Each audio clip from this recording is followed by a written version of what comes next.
भारत में पुतिन का 30 घंटे का दौरा पूरी दुनिया में तहलका मचा चुका है।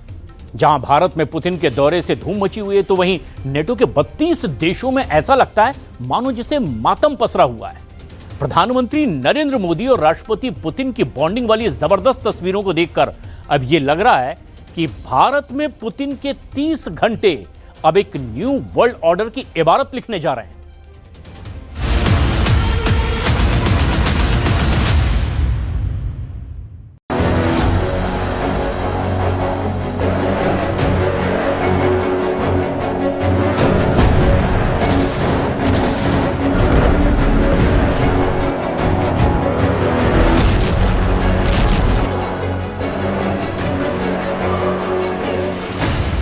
भारत में पुतिन का पावर शो, 32 देशों पर 30 घंटे का खौफ।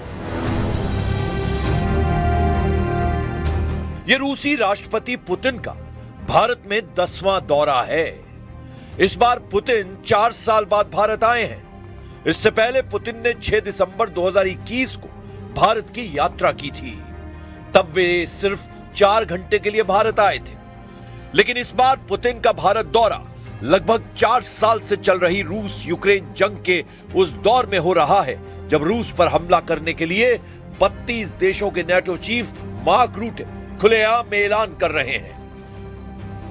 हैरान करने वाली बात तो यह है कि 1380 दिन से चल रहे युद्ध में पुतिन जंग के ऐसे बाजीगर साबित हो चुके हैं जो ना तो ट्रंप के दांव पेच में फंसे और ना ही नेटो और यूरोप के हथियार पुतिन की रूसी सेना को रोक पाए।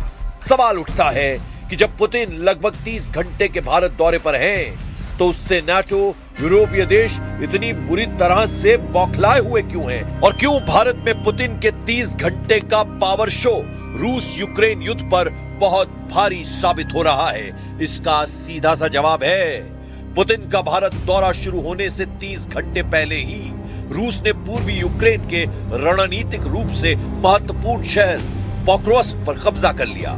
लगभग 30 घंटे पहले ही ट्रंप के विशेष दूत स्टीव विटकॉफ और अमेरिकी राष्ट्रपति ट्रंप के दामाद जेरेड कुशनर के साथ पुतिन की हुई 5 घंटे की मीटिंग ने यूक्रेनी सेना के ताबूत में आखिरी कील लगा दी है, या कहें ट्रंप ने ज़ेलेंस्की को जंग हरवा दी है।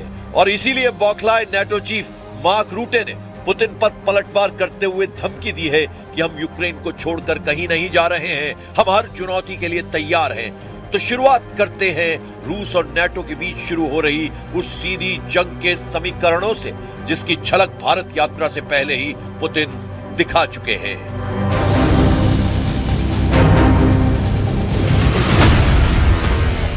भारत में पुतिन के 30 घंटे, चारों खाने चित, नेटो, यूरोप। भारत में प्रधानमंत्री नरेंद्र मोदी के साथ राष्ट्रपति व्लादिमीर पुतिन की बॉडी लैंग्वेज साफ दिख रही है। लगभग 4 साल से रूस यूक्रेन जंग का विजेता नई ऊंचाइयां छूने और रिश्ते निभाने को बेताब है। पुतिन का कॉन्फिडेंस जंग के 1500 से ज्यादा मोर्चों पर विजेता साबित हुआ है।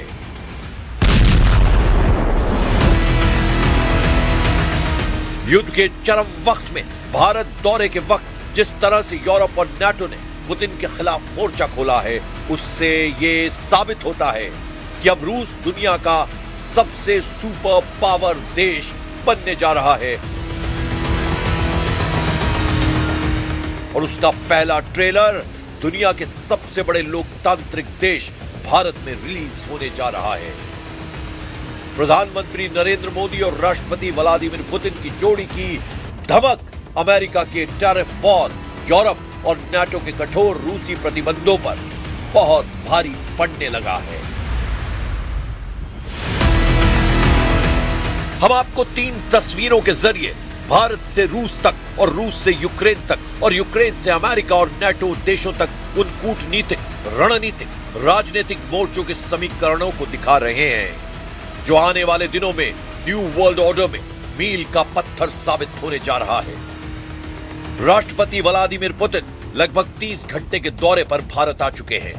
सूत्रों के मुताबिक दावा किया जा रहा है कि भारत और रूस के बीच S-400, S-500, सुखोई 57 जेट समेत कई बड़े रक्षा और परमाणु ऊर्जा से जुड़े समझौते हो सकते हैं। भारत में पुतिन के 30 घंटे के दौरे से सबसे ज्यादा नेटो और यूरोपीय देश बौखलाए हुए हैं।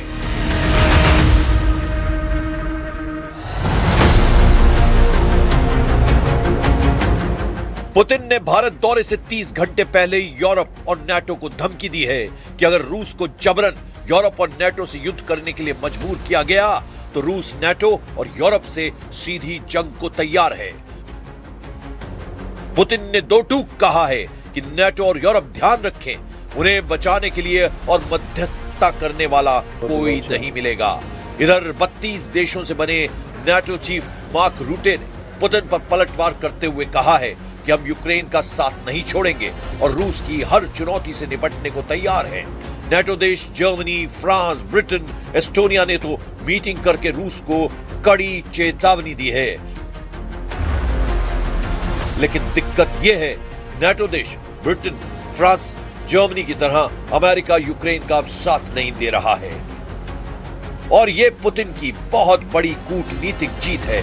लगभग 30 घंटे पहले राष्ट्रपति व्लादिमीर पुतिन से अमेरिकी दूत स्टीव विटकॉफ और अमेरिकी राष्ट्रपति ट्रंप के दामाद जेरेड कुशनर यूक्रेन में युद्ध विराम को लेकर 5 घंटे तक मैराथन बातचीत कर चुके हैं। खुद राष्ट्रपति डोनाल्ड ट्रंप ने मीडिया के सामने बयान दिया है कि पुतिन युद्ध विराम को लेकर तैयार हैं।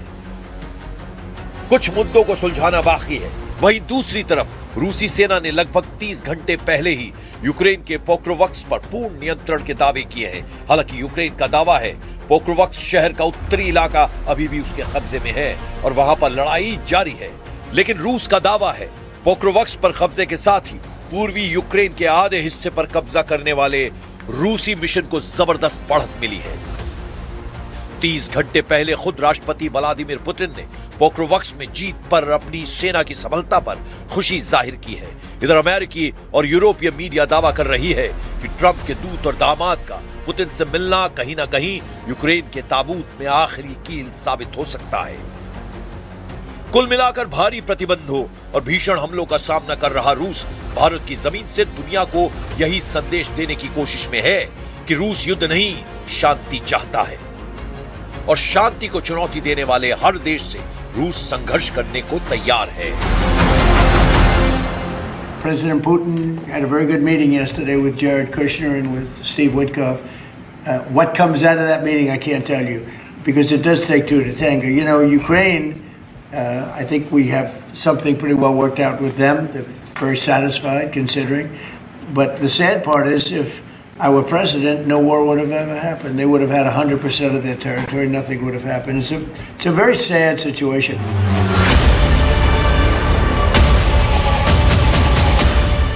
पोक्रोवस्क को जीतने का रूस का दावा अगर सही है तो उसे अब डोनेट्स्क के 2 और शहरों क्रामाटोर्स्क और स्लोवियांस्क को घेरने में मदद मिलेगी। इन शहरों पर कब्जे के बाद रूसी सेना डोनेट्स्क प्रांत की ज्यादातर भूमि पर कब्जा कर लेगी। पड़ोसी लुहांस्क प्रांत के ज्यादातर इलाकों पर रूस का पहले ही कब्जा हो चुका है। रूसी रक्षा मंत्रालय के मुताबिक रूसी सेना ने यूक्रेन के दक्षिण पूर्वी ज़पोरोजिया क्षेत्र के चेवोर्न गांव पर नियंत्रण कर लिया है। वहीं यूक्रेन की GUR सैन्य खुफिया एजेंसी के एक सूत्र ने रॉयटर्स समाचार एजेंसी को यह पुष्टि भी की है कि उसने रूस के मध्य ताम्बोव क्षेत्र में स्थित ड्रुजबा तेल पाइपलाइन पर भी हमला किया है, जो हंगरी और स्लोवाकिया को रूसी तेल की आपूर्ति करती है। इधर नाटो प्रमुख मार्क रूटे ने एक बार फिर से व्लादिमीर पुतिन को चेतावनी दी है और कहा है कि रूसी राष्ट्रपति और अमेरिकी विशेष दूत स्टीव विटकॉफ के बीच बातचीत किसी समझौते पर पहुंचने में दिक्कत रहने के बाद हम कहीं नहीं जा रहे हैं। रूटे ने ब्रसेल्स में नाटो की एक बैठक में रूस के तेजी से बढ़ते हमलों के खिलाफ चेतावनी दी है। मार्क रूटे ने सहयोगियों से अपने सकल घरेलू उत्पाद का कम से कम 5% रक्षा खर्च में लगाने का आग्रह किया है। रूटे ने कहा है पुतिन को लगता है कि वो हमसे ज्यादा समय तक टिक सकते हैं। हैरान करने वाली बात तो यह है कि राष्ट्रपति पुतिन पर नेटो चीफ मार्क रूटे की धमकियों का रत्ती भर असर नहीं पड़ा है। 4 साल बाद पुतिन का भारत में यह 10वां दौरा है, जहां प्रधानमंत्री नरेंद्र मोदी के साथ मिलकर पुतिन दोस्ती, वफादारी और राष्ट्र प्रेम की एक नई इबारत लिखने जा रहे हैं।